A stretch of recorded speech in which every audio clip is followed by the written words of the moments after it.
Welcome to episode 126 of Norse Myths, Legends, and Folktales.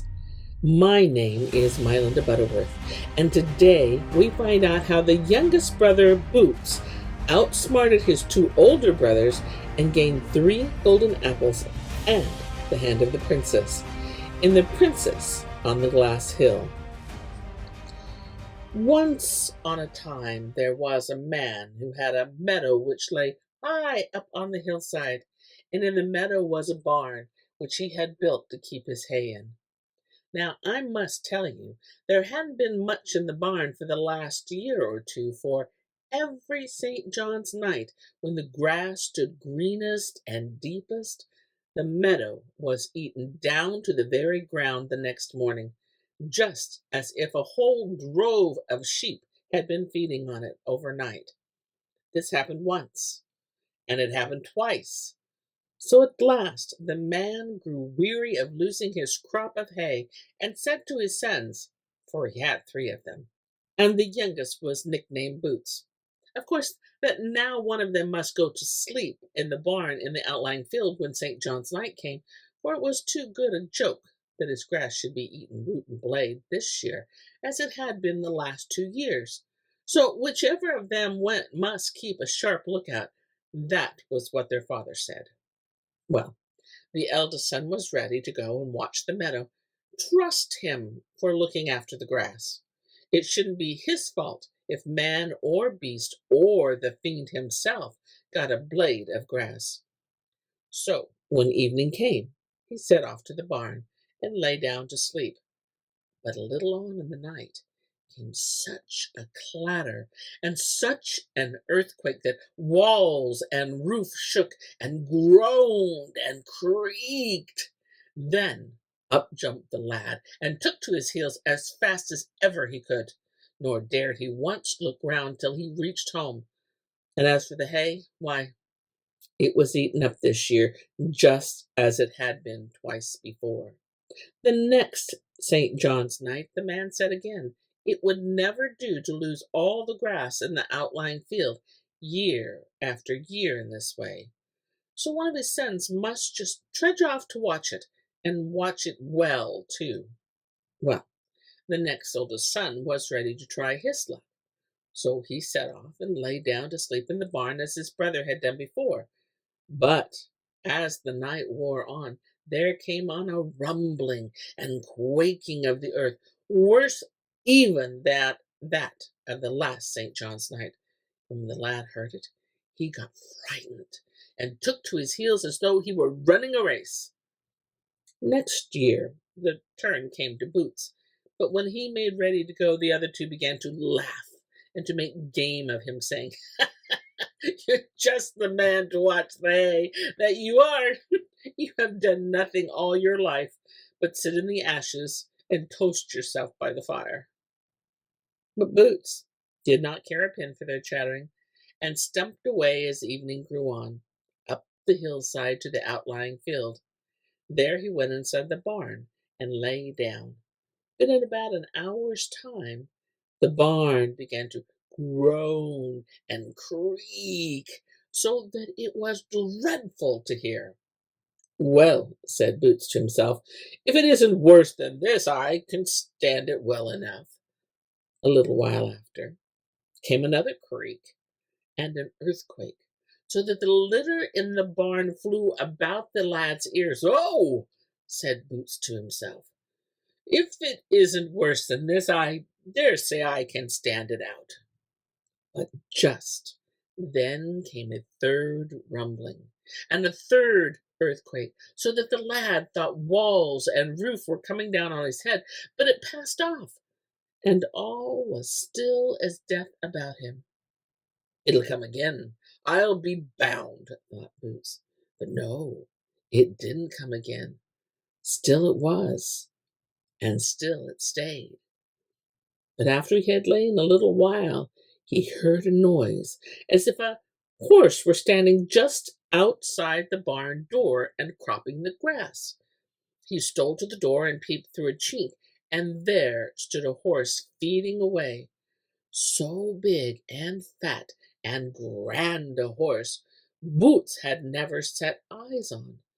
By his side on the grass lay a saddle and bridle, and a full set of armor for a knight, all of brass, so bright that the light gleamed from it. "Oh," thought the lad, "it's you, is it, that eats up our hay? I'll soon put a spoke in your wheel, just see if I don't."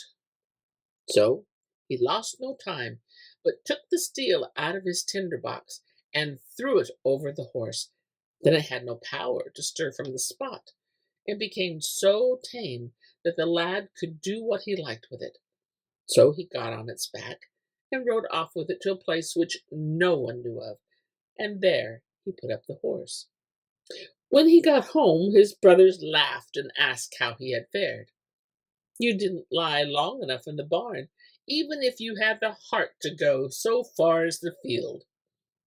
"Well," said Boots, "all I can say is I lay in the barn till the sun rose, and neither saw nor heard anything.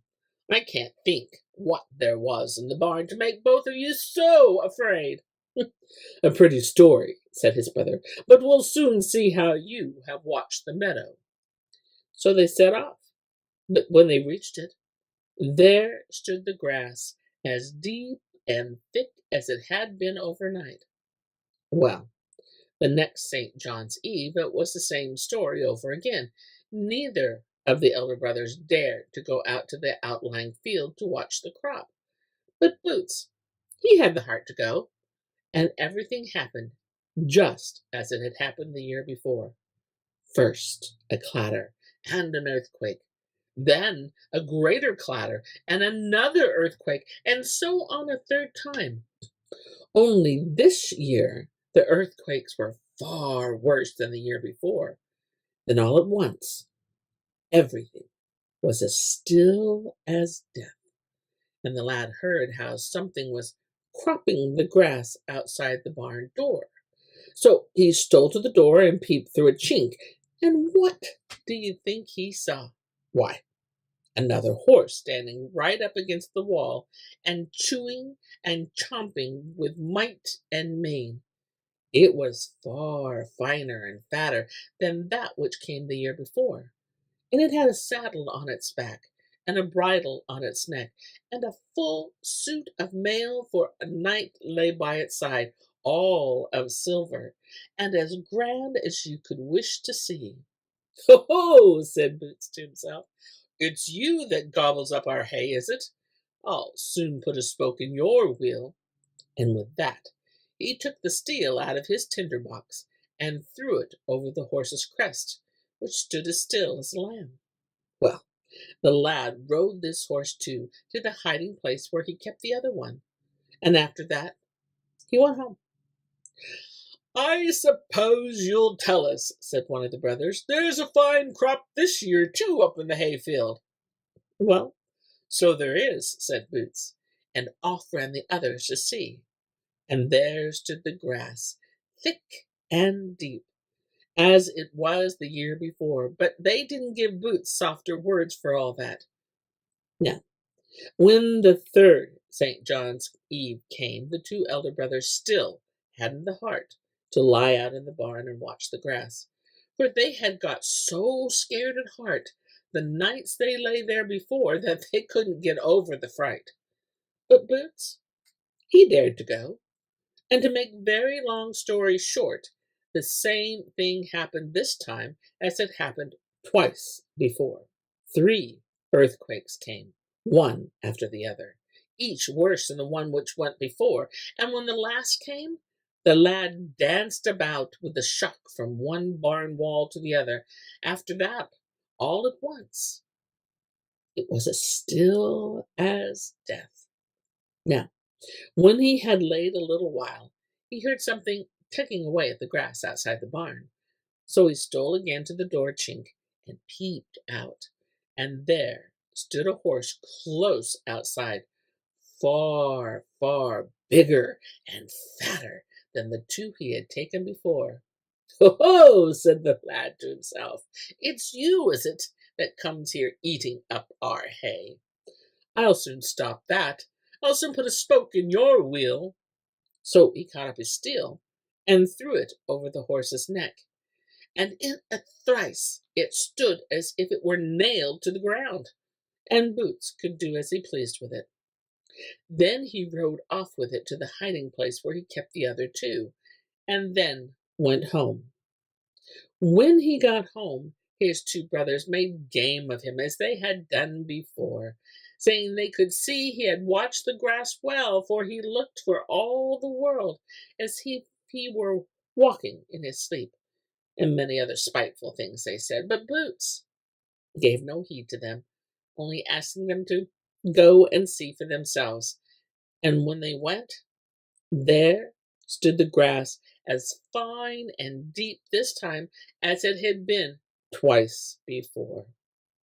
Now you must know that the king of the country where Boots lived had a daughter whom he would give to the man who could ride up over the hill of glass.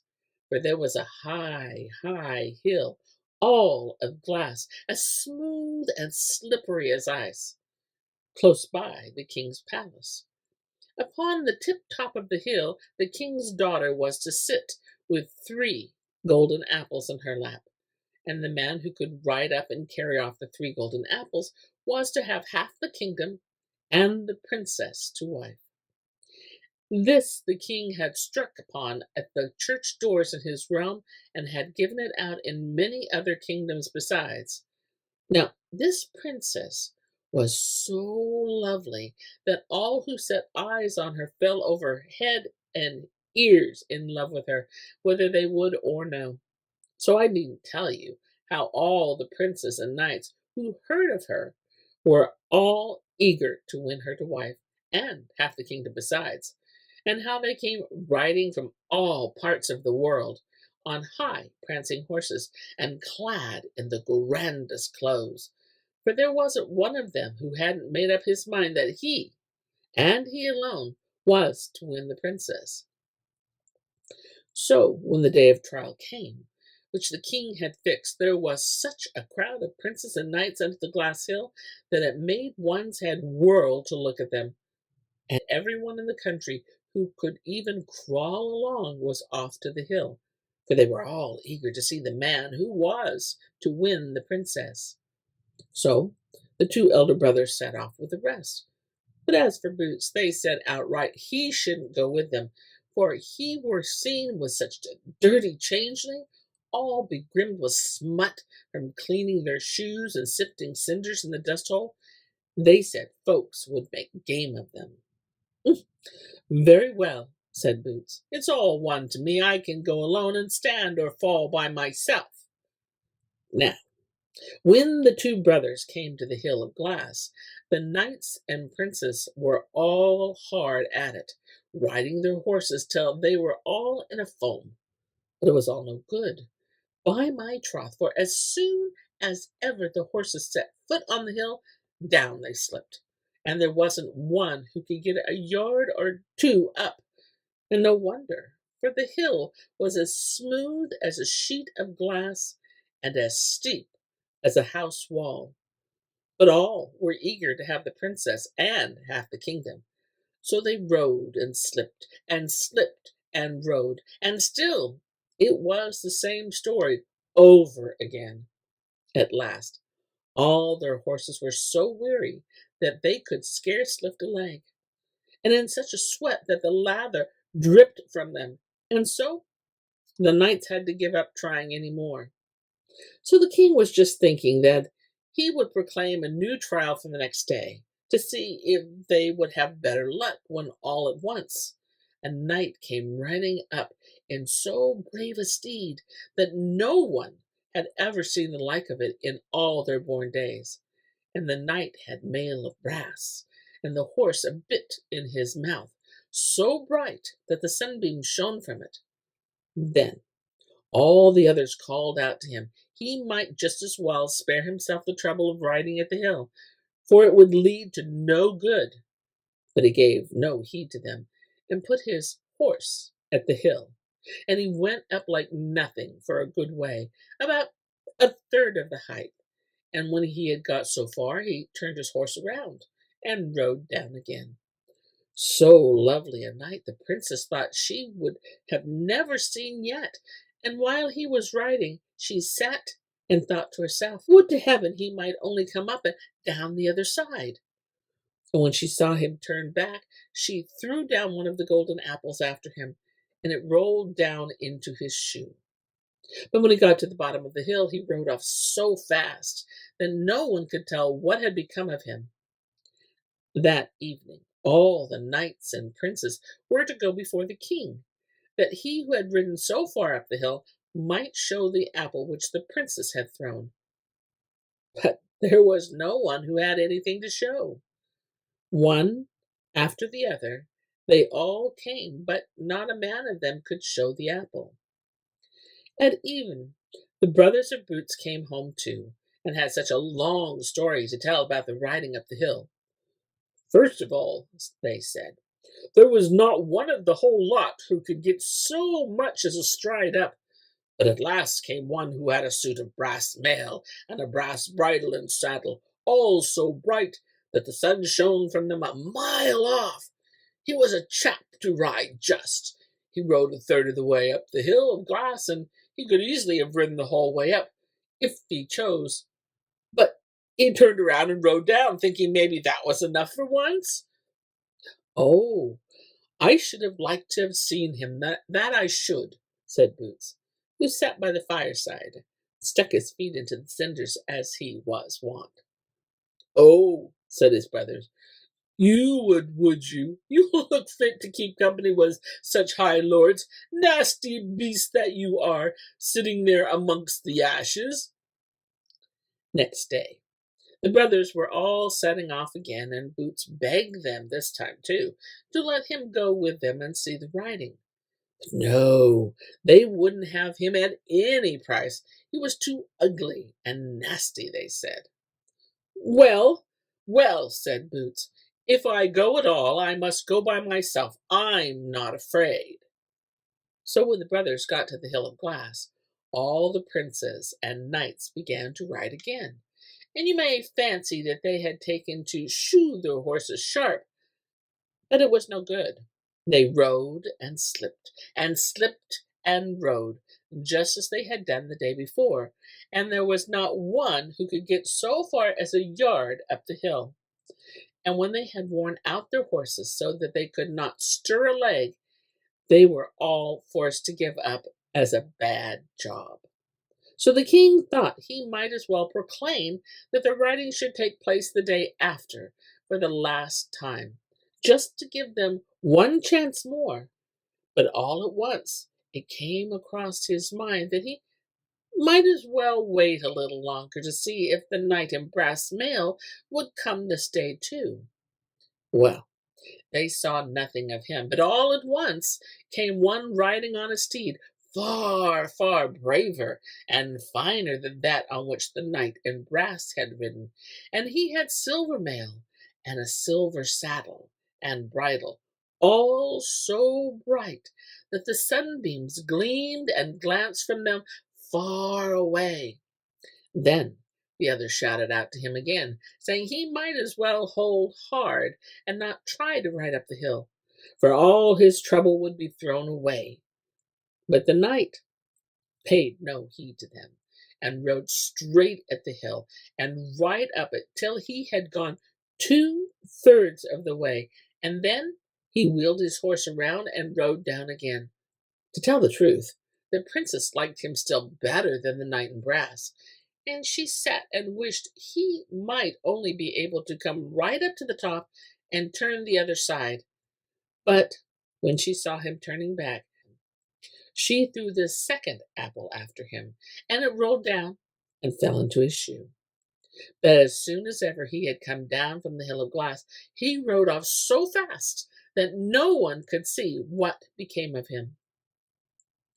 At even, when all were to go in before the king and the princess, that he who had the golden apple might show it, they went one after the other, but there was no one who had an apple to show.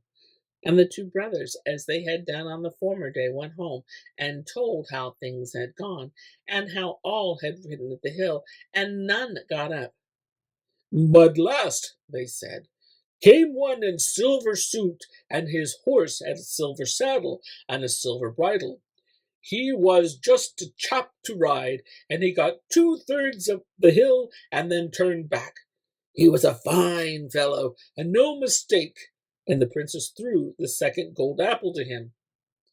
"Oh," said Boots, "I should so like to have seen him too. That I should." "A pretty story," they said.